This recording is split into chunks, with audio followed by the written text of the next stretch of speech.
Old Kings Road runs from the northern border of Flagler to its southern line. Today it's pretty much a paved, wandering roadway that might annoy drivers with its curves. It's now paved all the way up to U.S. Route 1. But this was a roadway that existed before 1767. It may well be one of the first roads in North America, at least public roads. As webmaster of the Flagler Library and working on the Flagler Memories project, I had decided to trace Old Kings Road and see how much I could find out about it. I soon discovered that there was an intact piece of the road on private property held by Lewis Wadsworth. I found that the area around Old Kings Road looks very much like it did in the 17th century. This is one of the most pristine, untouched spots in America. Its beauty is unsurpassed.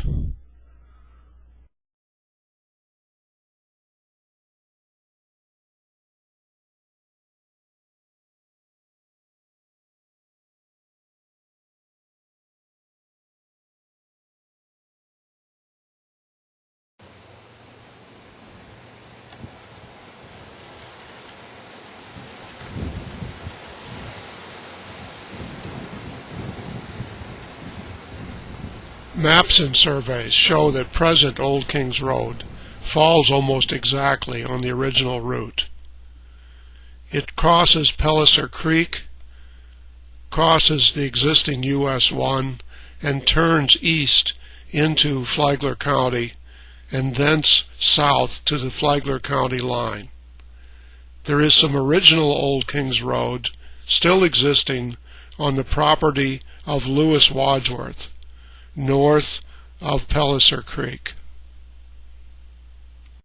I'm Lou Wadsworth, and I'm a seventh generation native of the state of Florida. I lived in Flagler and St. Johns County all my life, on and around the Old Kings Road also.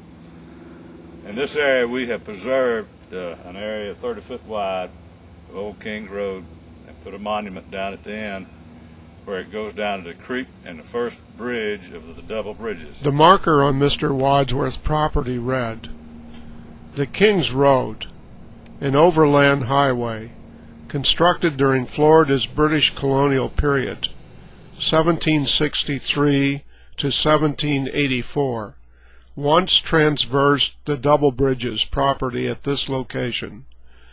The road spanned Pellicer Creek, Hewlett Branch, and swamp wetlands over a system of wooden bridges and raised earthen causeways.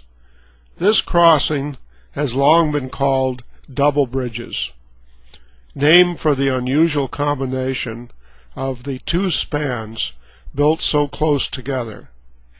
Remnants of the Kings Road, marked by road cuts through high sandy bluffs and a short section of a causeway, are visible here.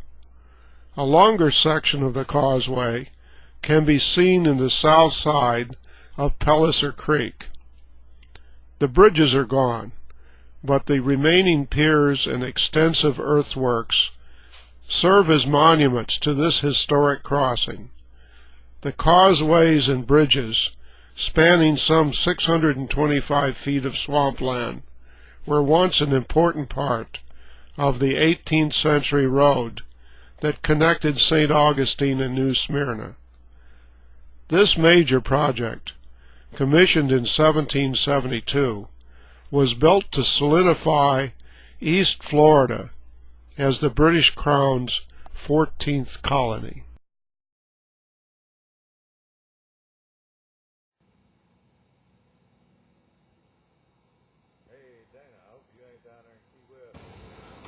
I had to do an archaeological report when I developed this piece of property because it had all the different creeks on it and it was high.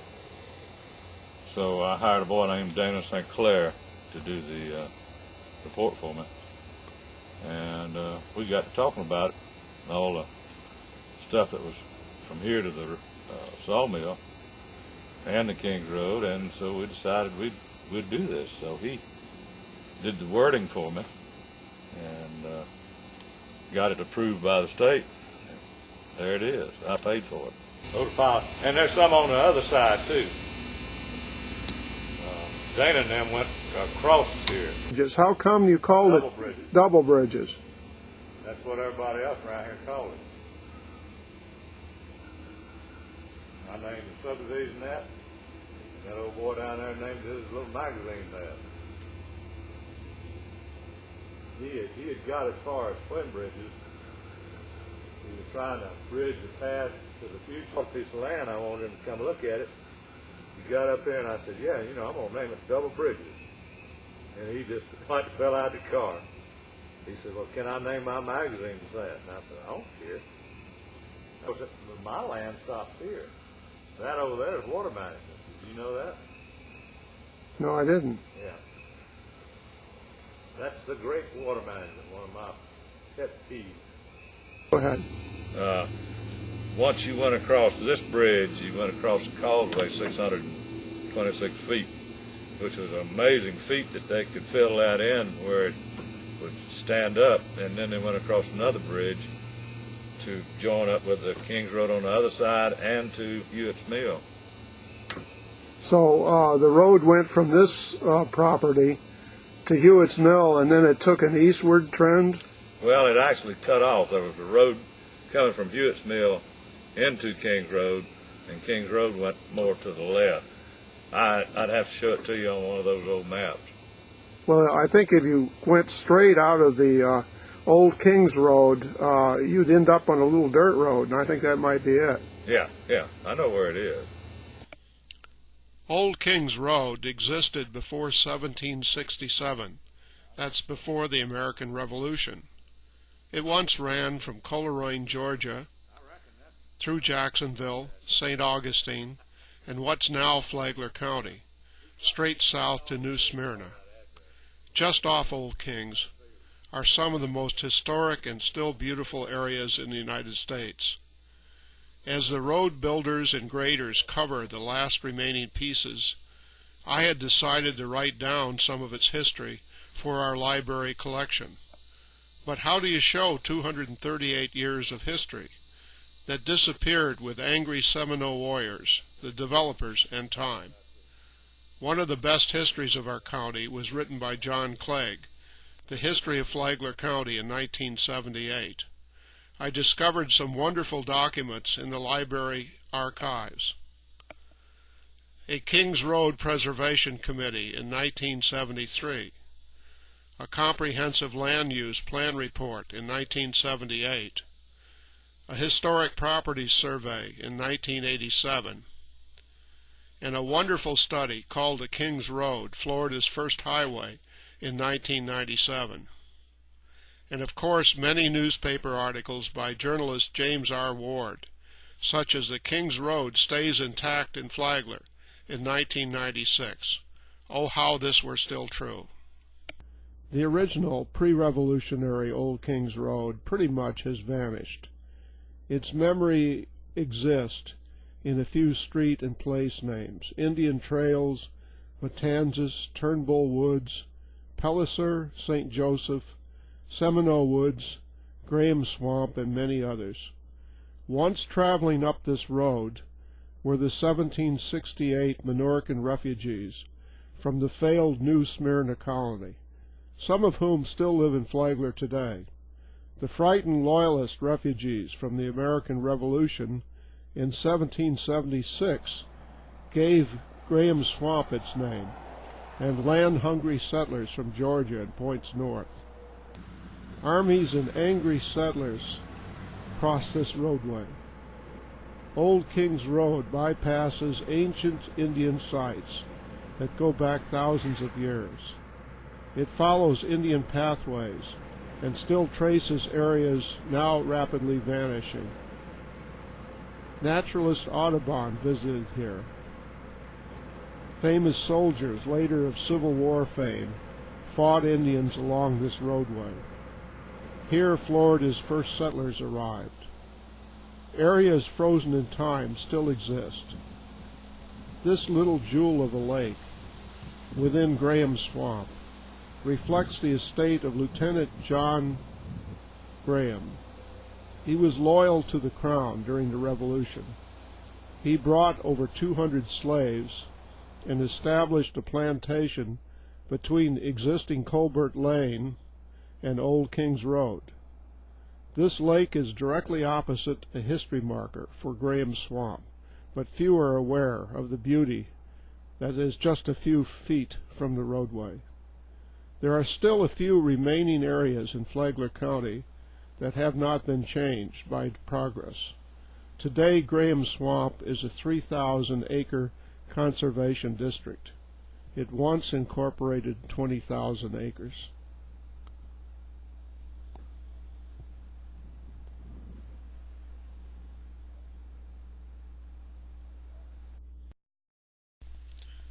John Lee Williams was a Florida lawyer and historian who published his History of Florida in 1837. His book contained one of the most detailed maps drawn, showing the route of Old Kings Road and the surrounding area. I began an internet search for this map and was finally directed to the Rucker Augury Map Collection, Birmingham Public Library, in Birmingham, Alabama.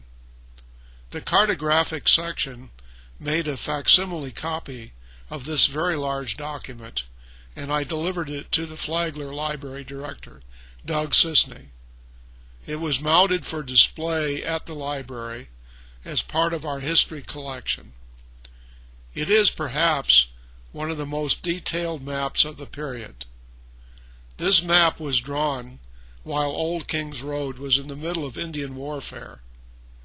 A close examination of the northern portion and later geographic survey maps shows its accuracy in tracing Old Kings Road through what is now Flagler County.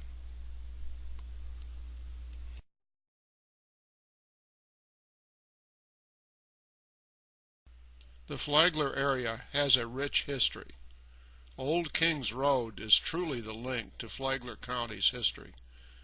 It once existed as a shell-topped 16-foot wide wagon and stagecoach-capable roadway from Georgia to the New Smyrna colony on Florida's east coast. It was built by the British engineers before the American Revolution, maybe assisted by a Seminole Indian called Gray Eyes, who was said to navigate the right-of-way past what today is known as Graham Swamp. Many studies, papers, and reports were written about Old Kings going back to the 1960s.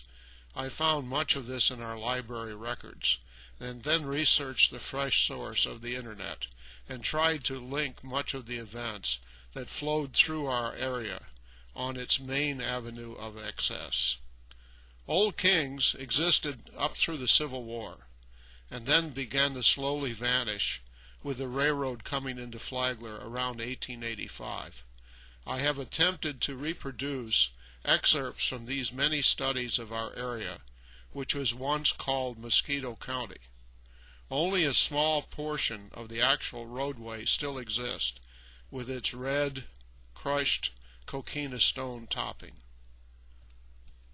This roadway had survived time, wars, and neglect. It was once the prime route from the north into Florida.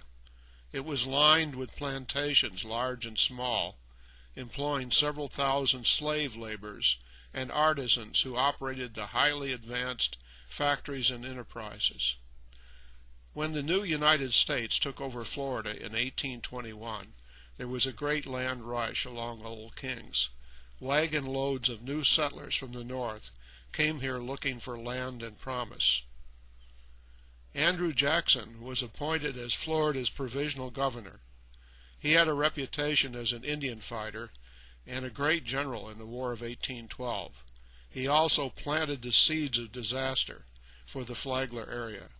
Jackson had proposed the Indian Removal Act of 1830, whereby all Indians would be forcibly relocated west of the Mississippi. The small farmers by Pellicer Creek and large plantations were drawn into the violence. Slaves had long run away to join Indian villages or families. Seminole Indians of mixed ancestry were called Maroons. The Indian removal movement did not differentiate those with farms, cattle, and landowners. All Indians, regardless, were to be removed. Many Indian towns were peaceful farmers and cattle raisers. Old Kings had long funneled in groups of white settlers from Georgia and the north. Plantations, large and small, were being built along Old Kings and the many waterways in the Flagler area.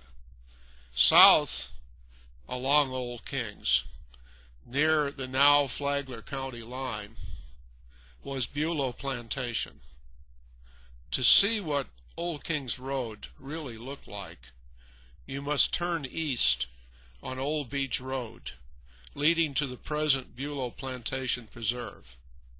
The lane looks pretty much the same as it did to naturalist John Audubon when he visited our area in 1831. This huge plantation had steam engines, sugar cane crushing mills, and elaborate manor house. It cultivated 800 acres and employed about 159 slaves, many of whom were expert artisans, mechanics, and woodworkers. Many plantations had absentee owners, but Bulow was operated by young and sophisticated John Bulow, who took over after his father died at age 44. John also felt he had a good relationship with the local Indians, many of whom he employed during harvest period. The Seminoles were offered several treaties, none of which really met their needs, all of which had them surrendering their homes and land. Events exploded in the winter of 1835. St. Augustine was not equipped to handle the long lines of frightened refugees, slaves, freedmen, and planters, often only with the clothing they were wearing, as they struggled up Old Kings Road to safety. A great pall of smoke and fires in the night reflected the ruin of the plantations, except for a few small slave quarters, which the Indians did not destroy. All of the plantations along the Halifax and Tomoka River were burned. The wooden bridges of Old Kings were torched. The area south of St. Augustine was in ruin. The war lasted several years, with enormous loss of property and lives. Later historians compared it to the Vietnam experience. The sturdy coquina stone blocks still show the traces of fire and are all that remain of Bulow. The smaller plantations have totally vanished, with only a stone or two, or maybe a trimmed log to show they once existed. On top of this there was a bitter 1835 freeze, killing the orange groves, and a financial panic in 1837 brought a depression upon the United States. The broken sandy trail of Old Kings still survived the Civil War, but the roadway began to vanish with the arrival of the railroad in 1885. On this disc, I'm giving only a condensed history. My written paper contains much more detail, and the library archives contains copies of the reports, studies, and research done by professional scientists and historians. The Flagler Library History Collection holds many one-of-a-kind papers. I feel that Old Kings is still the link to our past. It wanders through areas of great beauty, and although they are at risk from the bulldozer, the ancient Indian mounds still exist along this route. The now empty sites of the Seminole villages, a colonial area sawmill, attest to those who came before us with their dreams and purpose. The history of the immigrant slaves and their craftsmen has never been written, but all had one thing in common. The route of Old Kings Road joined them together in their travel to Florida, their hopes and dreams, and it's still a part of Florida history. I invite you to review these documents at the Flagler Library. Reflect and review those who have gone before you.